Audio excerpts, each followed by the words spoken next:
a step-by-step guide on how to draw a Fibonacci retracement. Now listen carefully. To consistently draw a Fibonacci retracement, these are the steps that you must keep in mind. Identifying the market condition. Identifying the relevant swing highs and lows. Plotting your Fibonacci retracement that coincides with the market condition.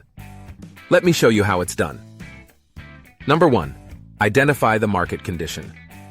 This part is crucial, as you don't want to be plotting the Fibonacci retracement into the wild.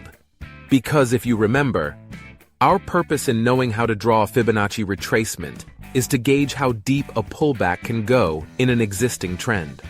So you must identify whether the market is in an uptrend or in a downtrend. To keep things objective, you can use the 200-period moving average to easily define market conditions. Ready for more? Number 2. Identify the relevant swing highs and lows. Remember what we talked about in the last section? Good. As you want to focus on the current price and figure out the relevant leg or swing highs and lows based on the current price. Here's an example of an uptrend, and in a downtrend makes sense? So now that you have your relevant swing highs and lows, all that's left is to draw your Fibonacci retracement. Number 3. Plot your Fibonacci retracement that coincides with the market condition. The reason why I shared with you those 2 last steps is this. It's so that you don't plot your Fibonacci retracement upside down.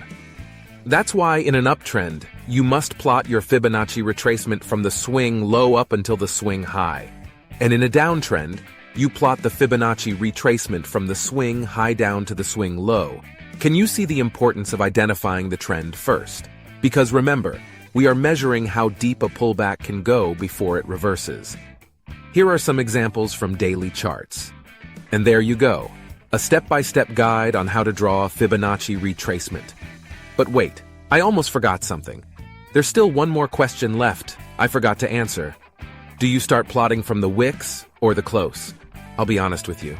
This is often a question I get about drawing Fibonacci retracement. But for the sake of consistency, I suggest plotting from wick to wick. And there you go. So, over to you.